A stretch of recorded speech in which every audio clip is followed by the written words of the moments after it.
Olá pessoal, bom dia, tudo bem com vocês? Eu espero que vocês estejam bem. Hoje nós iremos iniciar um novo conteúdo, tá? Gostaria que vocês pegassem a apostila de vocês na página 14, capítulo 26, Revolução Industrial. Então, como ponto de partida, nós começamos analisando a imagem ali de Charlie Chaplin, né? O filme que ele fez, o filme chamado Tempos Modernos, em 1936. Então, esse filme aí se tornou, né, um filme emblemático no processo de industrialização, no processo de alienação do trabalho. E nós temos que analisar, então, como o processo de industrialização vai modificar, então, as relações de trabalho, né, as relações do homem, né. Primeiro na Europa, né, porque a Revolução Industrial ela vai ocorrer na Inglaterra, e depois ela vai se espalhar por todos os continentes, por todos os países do mundo. Então, o que é necessário nós entendermos em relação à Revolução Industrial? A gente vai perceber que a Revolução Industrial ela vai mudar, então, todas as relações humanas, né, com o tempo, né, e as relações sociais, urbanas, econômicas, políticas, culturais, ideológicas. Tem ali como ponto de partida umas questões para vocês refletirem, tá? Não vou falar agora, vocês mesmos vão refletir sobre isso, porque senão vai ficar um vídeo muito extenso e eu vou fazer um vídeo depois só com atividades, ok? Então, quais são os objetivos daí desse capítulo? O que nós temos que entender a respeito da Revolução Industrial? Pessoal, primeiro, nós temos que entender o processo, os fatores que levaram, então, o processo de industrialização, né, do processo de industrialização iniciado lá na Inglaterra, né, no século XVIII. Analisar os conceitos dessa Revolução Industrial, compreender as origens da industrialização, né, apontando os fatores, né, que vai levar ao pioneirismo inglês, porque foi na Inglaterra que ocorreu, então, o início da industrialização, estabelecer, então, as características da primeira Revolução Industrial, da segunda Revolução Industrial e da terceira Revolução Industrial, tá? E também entender as principais condições de trabalho e da vida dos operários, né, e das suas famílias durante o século XVIII e XIX. Por quê? Porque a Revolução Industrial ela não vai ser algo que vai modificar só a estrutura econômica. A invenção da máquina e a mudança do processo de industrialização vai mudar todos os campos da vida do homem, né? A sociedade em si, a política, a economia, a cultura, tudo vai ser influenciado a partir da invenção da máquina, né? E eu gostaria que vocês pegassem a apostila de vocês. Vamos começar então analisando o contexto, né, histórico. Então, desde o século XII, o mundo europeu experimentou várias mudanças de ordem política, econômica, social, né? O renascimento comercial do século XII começou a assumir uma relativa importância no contexto histórico, que possibilitou o acúmulo de capital e o estabelecimento de um grupo social até então inexistente, que foi a burguesia. Então, nós temos que entender, então, que a formação da burguesia, né, o florescimento comercial, impulsionado pelas novas técnicas da agricultura, pelo crescimento populacional, né, pelo crescimento, renascimento das cidades, pelo aumento dos centros comerciais, pela dissolução do feudalismo, né, vai ocorrer a formação, então, do sistema capitalista.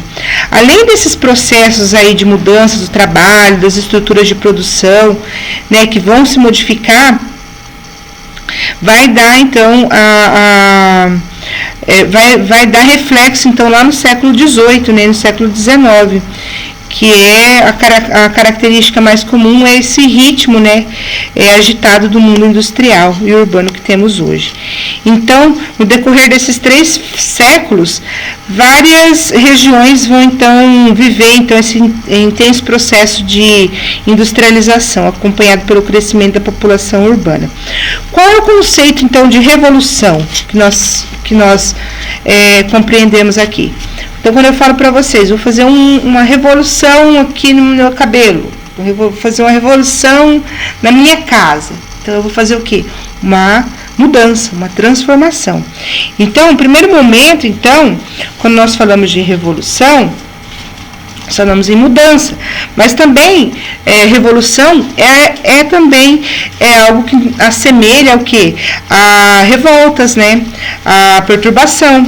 E é um termo que também é empregado para designar tempo gasto, né?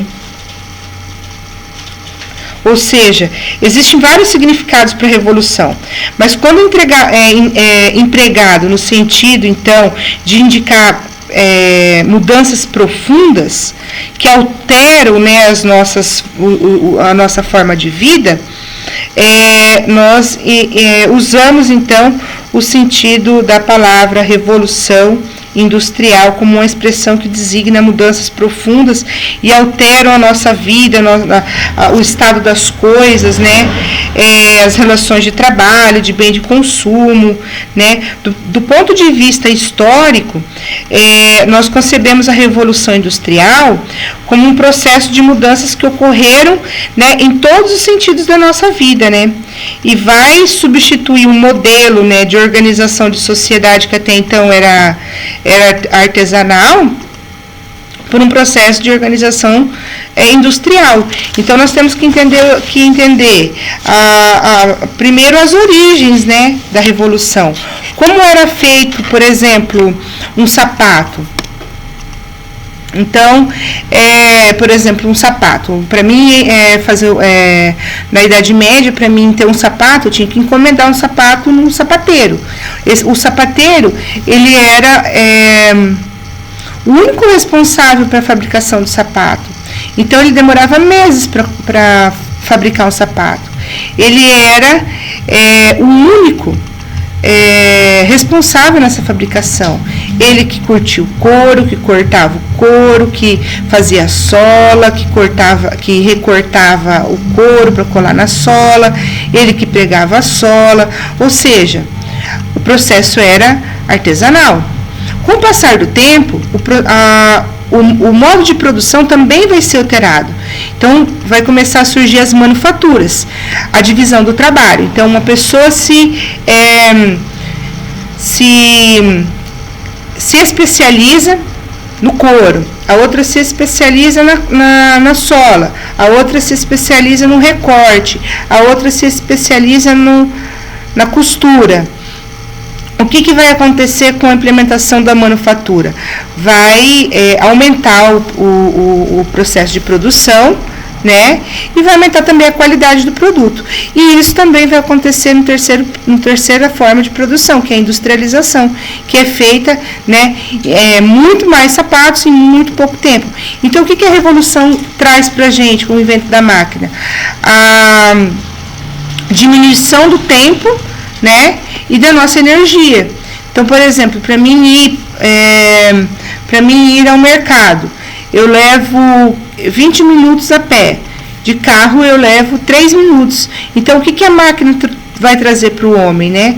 Vai poupar o nosso tempo e a nossa energia. Na página 16, nós temos ali as origens.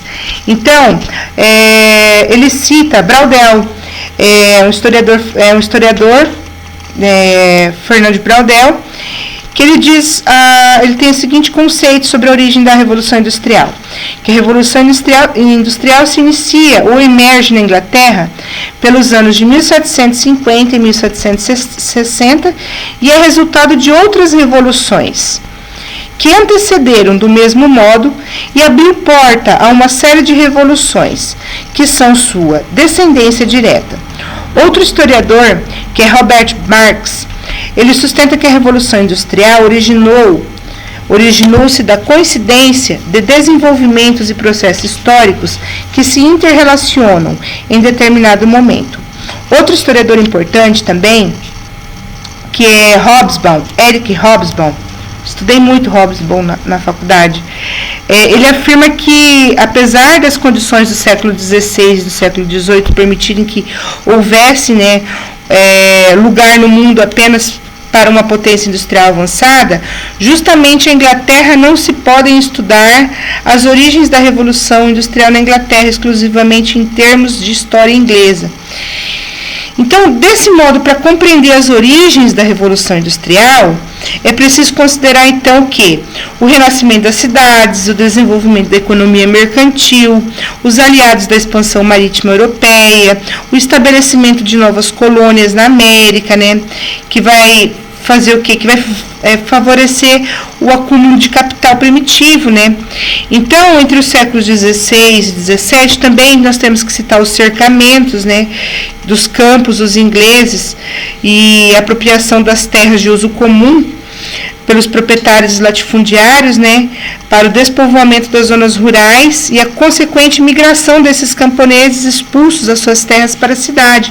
Por quê? Esses cercamentos, onde as pessoas vão ser expulsas das terras que antes elas viviam, né, durante o feudalismo, vão servir então para a criação de ovelhas para a obtenção da lã. Né? Por isso que a Inglaterra vai ser uma das primeiras, vai ser a primeira nação a inventar a máquina de fiar, a máquina de fazer lã. Né? Então, é importante também mencionar que o processo do aparecimento da máquina deriva-se das invenções e novidades, das técnicas, né, que vão substituir, então, a manufatura, que é o que eu já falei para vocês, a divisão do trabalho, cada um fazendo uma parte específica do trabalho, que era geralmente feita em oficinas, e pela maquinofatura. Vai continuar, então, por exemplo,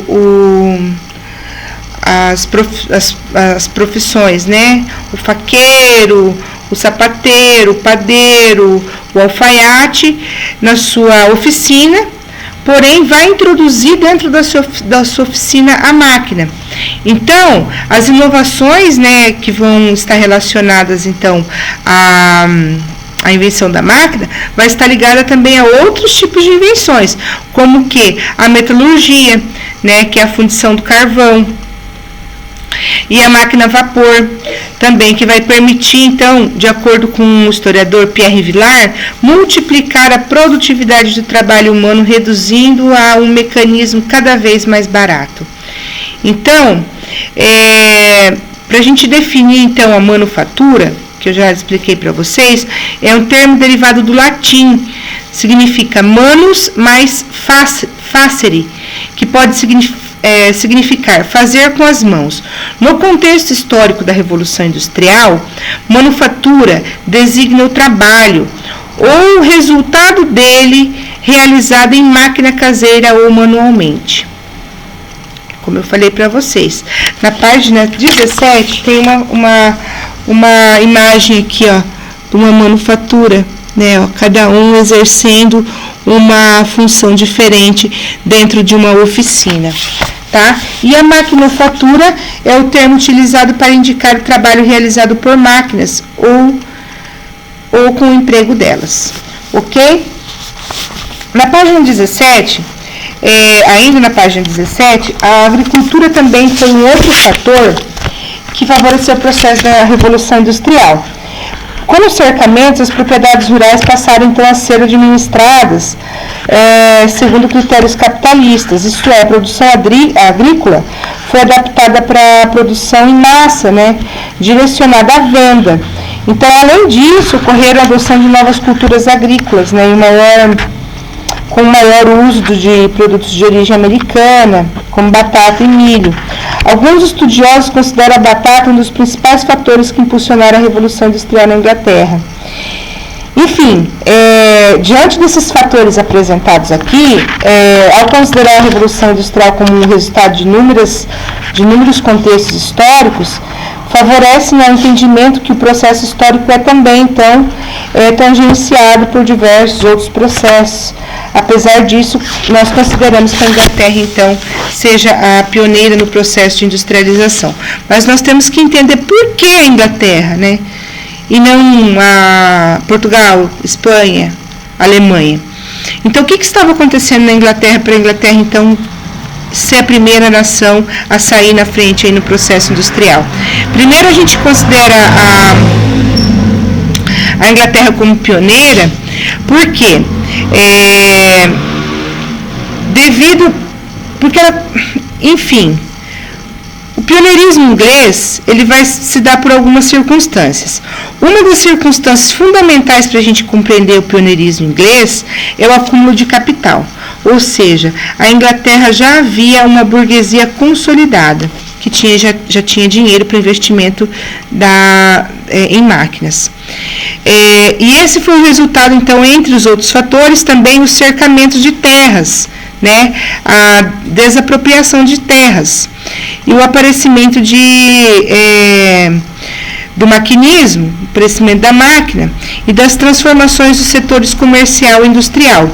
Então, esses fatores eles são analisados como fatores que constituíram, né, o processo que originou a Revolução Industrial.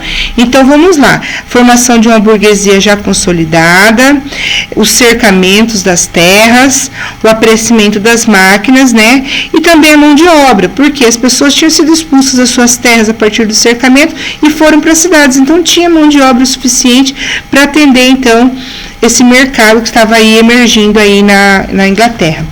Então, com base nos documentos da época, o historiador Slinker von Bach, ele vai fazer uma análise, né, onde ele diz que, voltado à agricultura, ele analisa as manifestações populares contra o processo de cercamento e atuação dos latifundiários, que não deixaram terrenos para a lavoura e converteram todas em pastagens para a criação de gado lanígeo.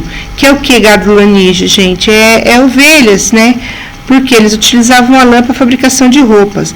O chanceler inglês Thomas Morris, autor da obra A Utopia, satirizou de maneira crítica os rebanhos de carneiro que, em suas palavras, cobriam toda a Inglaterra. Para Morris, aqueles animais tão dóceis e tão sóbrios em qualquer outra parte eram entre os ingleses de tal sorte vorazes e ferozes que devoravam mesmo os homens e despovoavam os campos, as casas e as aldeias. Os cercamentos, pessoal, então eles vão ser então vão fazer parte então de um progresso aí, né, óbvio, né, se não ocorresse a conversão das pastagens, já que as terras cercadas elas valiam até o triplo, né, das não cercadas. As pessoas foram destituídas das suas terras para a criação de ovelhas na fabricação de lã, foram para as cidades, né, onde se criou uma forte massa populacional carente, né, pobre, e que mais tarde nós vamos ver aí que vai servir de mão de obra barata no processo de industrialização. As políticas adotadas na Inglaterra para tornar a Inglaterra, então, um país rico, próspero, poderoso, eles vão se basear em práticas mercantilistas, né? Nesse sentido, vai se desenvolver o comércio externo, né, com acúmulo de capital, e para os ingleses alcançar os seus objetivos, eles vão ter, então, como aliado a ciência, né, que vai, então, estar se desenvolvendo aí para desenvolver cada vez mais máquinas e maquinários para conseguir dar sustentabilidade ao processo que eles queriam. Então, na página 19, um documento referente à política econômica inglesa de 1549 já expunha esse ideal, afirmando: muito ouro seja trazido de outros reinos para o tesouro real. Em contrapartida, o mesmo documento assinalava que grande quantidade de nossos produtos ingleses seja levada anualmente além dos mares, e menor quantidade de seus produtos de outros reinos seja para cá transportada. Ou seja, é o ideal do mercantilismo, né? A prática econômica mercantilista é o quê? É a balança comercial favorável, eu vender mais do que comprar. Então, um século depois, né, desse documento, a Inglaterra começou de fato, então, se constituir então como um império ultramarino, né, apropriando-se de colônias portuguesas, né, espanholas, apropriando-se de colônias da Índia, e também de colônias holandesas e francesas. Então, essa disputa aí da Inglaterra com os outros países vai dar origem, então, a uma série de conflitos também, né, de interesse comercial.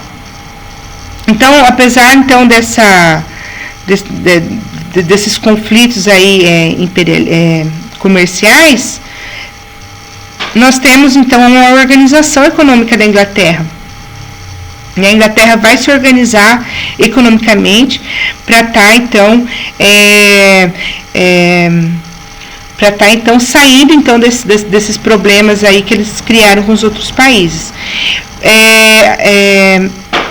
O que eles vão fazer? Eles vão criar companhias, né?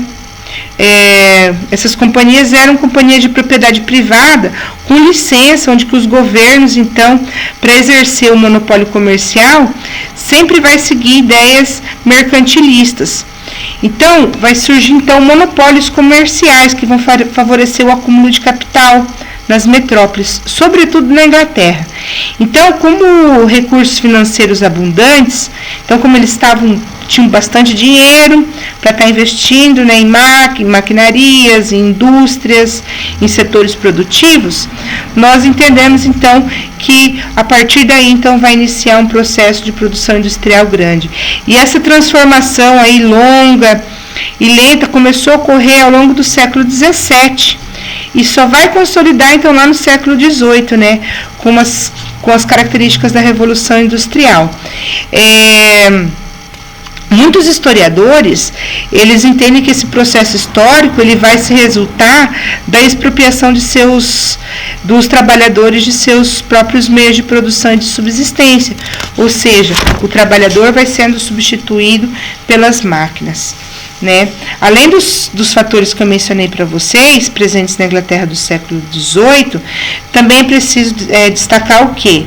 Que a Inglaterra também possuía reservas minerais, de recursos minerais, né? A Inglaterra tinha muitas minas de ferro e carvão, que vão servir de energia para abastecer as máquinas, né?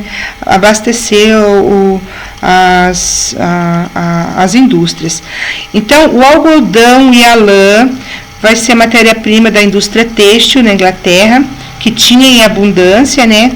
E eram adquiridos a preços muito baixos na época, que vão ser transformados em fios, né, e depois entrelaçados em tecidos, e o ferro e o carvão vão ser empregados, então, na fabricação de máquinas, para fazê-las funcionar. Então, eles foram os pioneiros na fabricação de máquinas. Além de inventarem as máquinas, de fazerem o processo de produção, né, por exemplo, as roupas, eles também são pioneiros na produção de máquinas. Então, eles vão ser os pioneiros na fabricação de máquinas para fazer máquinas. Então, ao relacionar esses diversos fatores aí que eu apresentei para vocês, é possível a gente ver, então, como ocorreu o pioneirismo inglês.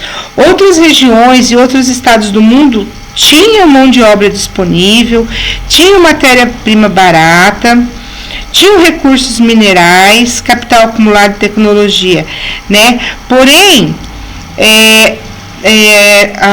um dos fatores, então, que vai, então, impulsionar a Inglaterra vai ser o quê? Vai ser que a Inglaterra reuniu todas essas condições aí para ser pioneira no processo de industrialização. E depois a Revolução Industrial ela vai se espalhar para outras regiões, né, da Europa e do mundo. Quando nós trabalhamos a Revolução Industrial, nós temos que levar em conta a divisão da Revolução Industrial. Essa foi a primeira Revolução Industrial, tá? A segunda Revolução Industrial, nós levamos em conta o quê? Quando se considera a existência da primeira Revolução Industrial, nós pressupomos o quê? O princípio que existia uma distinção entre a primeira e a segunda, né, num processo histórico. Por quê? Nós já estamos na quarta Revolução Industrial, né? Então, como nós dividimos, né? Primeira, segunda, terceira, quarta Revolução Industrial. Então, o processo industrial iniciado lá na Inglaterra no século XVIII, com o desenvolvimento da indústria têxtil, indústria de fabricação de roupa, e o aperfeiçoamento das máquinas, dos processos de produção, da utilização da máquina a vapor, vai caracterizar a primeira Revolução Industrial, né? Rapidamente novas tecnologias vão surgir, né? Novas tecnologias vão ser apresentadas, vão ser difundidas pela Europa, e sempre com a promessa de produzir cada vez mais em uma quantidade de tempo menor. Então, tal compromisso assumido, né, nessa alta produtividade, vai atender os interesses comerciais dos donos das fábricas, né? Menos custo, né, é igual a mais lucro, era a ideia. Então, a introdução do maquinário mecânico, inicialmente, né, nas fábricas, vai possibilitar o aumento da produtividade, né, aumento dos lucros, e parte do excedente do capital, parte do dinheiro que sobrava, vai ser investido no desenvolvimento tecnológico, né? Então, com o objetivo do quê? De aumentar a produtividade das máquinas, ou seja, cada vez máquinas mais potentes. Então, durante o século XIX, com novas inovações tecnológicas, vai se modificar a organização econômica, né? No campo não só econômico, mas também social, tanto na Inglaterra como em toda a Europa. Então, e não só na Europa também, principalmente Estados Unidos e Japão, que também vão ser então, grandes protagonistas no processo da segunda Revolução Industrial. Na página 22, nós temos ali outras versões, bem interessante esse texto, eu quero que vocês acompanhem. Apesar das diferenças apresentadas em relação ao mesmo processo histórico, a da Revolução Industrial houve uma característica que pouco se alterou entre a primeira e a segunda Revolução Industrial: as condições de trabalho a que foram sistematicamente expostos os trabalhadores daquelas duas fases de industrialização. O historiador Ernest Gombrich descreve a introdução de máquinas nas fábricas, propondo uma reflexão. Imagine que, em uma cidade, 100 trabalhadores ficaram desempregados, pois o dono da fábrica comprou uma máquina que produz o equivalente ao trabalho daquele total de operários. Contudo, a máquina precisa de 5 trabalhadores para que funcione perfeitamente bem. Assim, o dono da fábrica pergunta entre os 100 desocupados: quem trabalharia em sua fábrica e por quanto trabalhariam? Ainda que houvessem trabalhadores que exigissem uma remuneração que garantisse as mesmas condições de vida anteriores ao desemprego, haveria os que se submeteriam ao trabalho por um valor suficiente para certa quantidade de pão e batatas. Provavelmente também alguém estaria disposto a trabalhar por menos ainda. O empresário, obviamente, escolheria entre os que lhe sairiam mais barato. Não satisfeito, o empresário pergunta por quantas horas trabalharia cada um. 10 horas, diria um. 12, diria outro, para não perder a oportunidade. Eu trabalho 16, afirmaria um terceiro. O empresário ficaria com o que se dispôs a trabalhar por mais tempo. Ainda questiona o operário escolhido: caso eu o contrate, o que faria minha máquina enquanto você dorme? Lembre-se de que a máquina não precisa dormir. O trabalhador, desesperado, diria: posso mandar meu filho de 10 anos em meu lugar. E o que devo pagar a ele? Pergunta o empresário, recebendo como resposta um par de moedas. como pão com manteiga, só para o pão, e assim se encerra a contratação. Então, a reflexão proposta pelo historiador aqui, né, poderia ter acontecido em várias situações, né, as duas fases da Revolução Industrial, inclusive atualmente, né. O resgateio por trabalhadores com custos mais baixos ainda ocorre? É essa a grande pergunta. Então, tem aqui uma pesquisa, que a submissão dos trabalhadores às péssimas condições de trabalho e aos baixos salários nem sempre ocorreu de maneira pacífica. A indignação e revolta marcaram as duas primeiras fases da Revolução Industrial. Pesquisa a respeito de como os trabalhadores demonstraram o próprio descontentamento. Posteriormente, use sua pesquisa para responder aos 3 itens das atividades a seguir. Os amotinados apareceram de repente em grupos armados com comandantes regulares. O chefe deles, seja quem for, é denominado General Lud, e suas ordens são tacitamente obedecidas como se tivesse recebido sua autoridade das mãos de um monarca. Na Inglaterra, no início do século XIX, ocorreram vários episódios, como mencionado nesse trecho, alcunhados pela tradição do movimento ludista. Identifique as ações mais comuns dos chamados ludistas. B. Explique os objetivos de tais ações.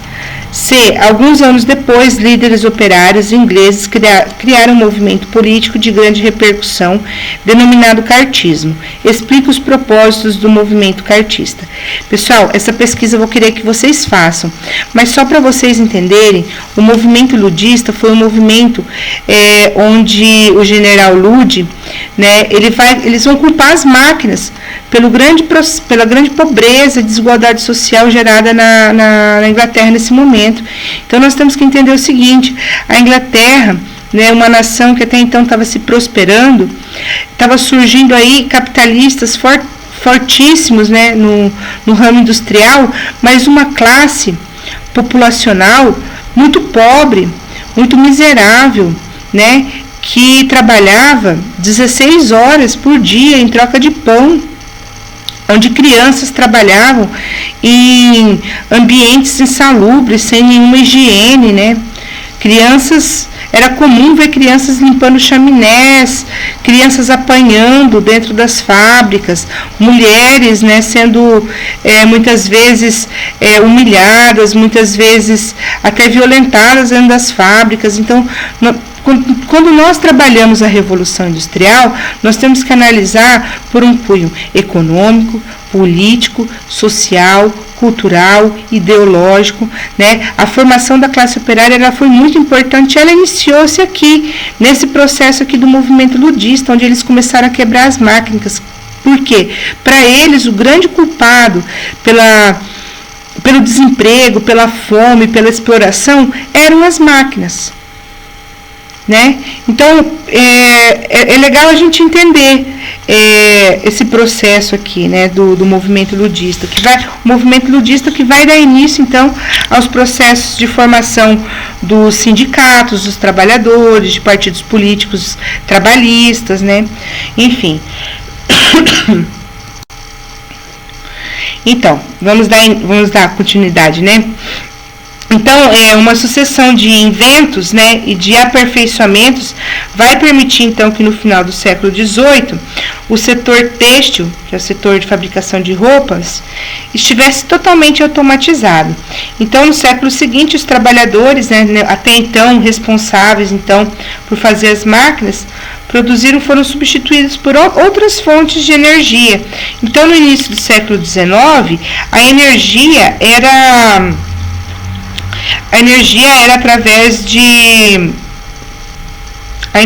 empregada, né, de mais diversas finalidades, né? Máquinas industriais, barcos, trens, automóveis, né? E na segunda metade do século XIX, o vapor ele vai sendo substituído pela energia gerada pelos motores de explosão. Então, para que ocorresse, então, o carvão, né, ao lado do ferro, era a matéria-prima primordial, então, durante a primeira Revolução Industrial. Então, era a fonte de energia que eles mais usavam, o carvão e o ferro. Mas, gradativamente, ele vai sendo substituído pelo petróleo. Então, quando nós analisamos, então, as características da segunda Revolução Industrial, nós temos aí o emprego do petróleo, e os avanços ocorridos na indústria química, né, que vai sendo trocados, né, pelo aço, né, pelo avanço da indústria da indústria metalúrgica. Então, com as novas fontes de energia, né, derivadas do petróleo e também o aço, vai ocorrer então a modernização então das máquinas industriais, que vão passar a ser mais produtivas.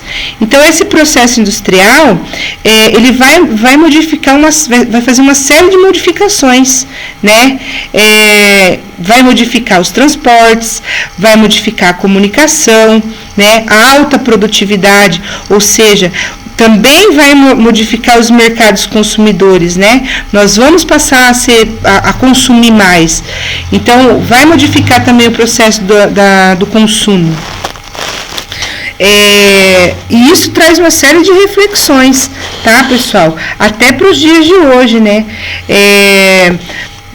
Hoje nós estamos acompanhando aí, né, o processo da diminuição da produção, né? Olha as mudanças que o processo da industrialização causa no meio ambiente, o lixo, a poluição ambiental, a poluição dos rios, ou seja, uma série de fatores que vão influenciar nosso comportamento, né? Vai ser gerado a partir da Revolução Industrial. Então, com base então nas características da segunda Revolução Industrial, né, que nós acabamos de analisar, então é possível a gente analisar então o quê? Uma série de transformações ocorridas no processo de industrialização, né, que é a revolução da técnica de produção, que vai gerar a especialização do trabalho, né, a dinâmica do trabalho, né, o aumento da produtividade, a minha especialização no meu trabalho, o acúmulo de capital. Com todas essas transformações aí, nós temos que entender que a Revolução Industrial, ela vai causar uma desigualdade no desenvolvimento, né, da indústria, porque nem todas as indústrias também se desenvolviam da mesma forma. Na página 25, na página 24 e 25, nós temos aqui um texto bem interessante que eu gostaria que vocês lessem, tá? Lessem e fizessem essa atividade aqui, tá bom? Eu vou continuar, senão o vídeo já está 37 minutos, senão a gente não dá tempo. Depois eu vou fazer só as atividades, tá bom? Que é a Era Meiji, que é o caso japonês, ok? O que aconteceu lá no Japão?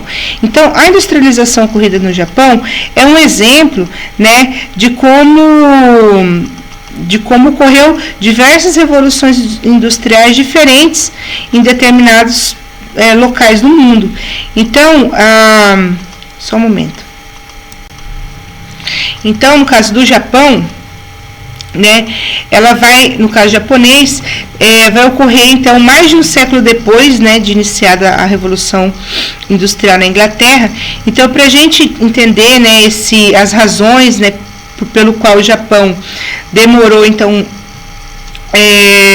100 anos então para iniciar o processo de industrialização, nós temos que entender que nós temos que voltar então ao século XVII, quando o Japão era governado pelos shoguns, chefes militares que comandavam o shogunato. Então, nos 2 séculos seguintes, vigorava uma política de isolamento no Japão, né, com relação aos países estrangeiros. Tal medida visava o quê? O desenvolvimento da indústria nacional, visto que o comércio exterior era proibido. Não entrava nada no Japão. Então, de maneira semelhante ocorreu na Inglaterra durante o shogunato. Houve um significativo desenvolvimento nos setores rurais, com a utilização de novas técnicas rurais, né, com o aperfeiçoamento do arroz, que aumentou a produtividade no Japão. Mas os progressos agrícolas no Japão, eles foram ocorrendo também com o desenvolvimento da mineração e da pesca. Então, no início do século XIX, o Japão experimentou um processo de desenvolvimento econômico, né, e populacional. Nós temos ali a figura de Shigeo Nishimura, narrador da história do Japão em imagens. Ele destaca que nessa época foi construída uma rede de estradas, que ao longo dessas surgiram hospedarias, possibilitando que transeuntes e mercadores trafegassem em maior volume. Então, o aumento de circulação de mercadorias foi acompanhado por uma multiplicação de estabelecimentos comerciais nas cidades, né? Alguns comerciantes, então, puderam dessa maneira adquirir capital, né? Necessário para realizar outros investimentos. Entretanto, politicamente, o Japão vivia isolado, e esse isolamento dava sinais que o shogunato estava com seus dias contados, né? Dificuldades financeiras no governo, camponeses lutando por reformas sociais, né? Tudo reflexo desse isolamento comercial do Japão. Então, e no século XIX, os kurufunis, a denominação dada às embarcações estadunidenses, que significava literalmente navios negros, aportaram em várias regiões japonesas, pressionando pelo fim do isolamento econômico do Japão, né, imposto pelo shogunato. Então, Nishimura afirma que o movimento de oposição ao regime torna-se gradualmente mais violento, até que o shogunato é derrubado e encerrado pelo domínio dos Bushi, termo genérico para os guerreiros que governavam o Japão. Então, uma nova era vai se iniciar lá no Japão, chamada Era Meiji, que vai de 1868 até 1912. Então, a partir de aí, as fronteiras japonesas elas vão ser abertas, né? O comércio exterior vai começar a ser uma prática comum no país, vai começar a mudar também as tradições japonesas, né? Ocidentais. Então, com a introdução de mercadorias norte-americanas entrando no Japão, vai também ser introduzidas novas formas, um novo comportamento, né? Cultural do Japão. Vai ser introduzido também linhas férreas, o telégrafo vai ser instalado no Japão, né? Então, nesse período, vai ocorrer um intenso progresso um processo de industrialização no Japão, com a ajuda do governo, inclusive, que vai então estar auxiliando a transformação do país, né? Vai transformar o Japão, então, num país rico, industrializado, com base para competir com qualquer outra nação industrializada na época. Então, a partir daí, então, o Japão ele vai começar a disputar militarmente o mundo capitalista. Na página 27, nós temos uma ilustração ali, ó. A industrialização japonesa se iniciou na segunda metade do século XIX e rapidamente o Japão passou a contar com os adventos da era industrial. Na imagem é possível observar como as inovações tecnológicas passaram a conviver com as tradições nipônicas. Trens, navios, telégrafos e fábricas compõem a paisagem ao lado de casas com tetos de palha, pessoas vestidas com kimonos e carro de tração animal. Então, bem interessante ali a gente ver essa gravura aqui, né, ó, em contraste com o processo de desenvolvimento aqui do Japão. Pessoal, é isso, tá? O capítulo 26, eu gostaria que vocês fizessem as atividades. Eu vou fazer um vídeo só para atividades comentadas, tá? Onde eu vou comentar cada exercício e a gente vai ver quais foram as questões que vocês acertaram, as dúvidas, enfim. Qualquer dúvida, vocês podem me mandar perguntas, tá? No privado, questionamentos ou até correções, tá bom? Para poder me ajudar aí, para a gente implementar aulas cada vez mais dinâmicas, né? Melhorar aí a qualidade das aulas, ok? Então, um beijo, tá? Eu espero que vocês estejam bem, que vocês tenham compreendido um pouco o que foi o processo da Revolução Industrial, e na próxima aula nós continuamos, ok? Um forte abraço, um beijo, fiquem com Deus.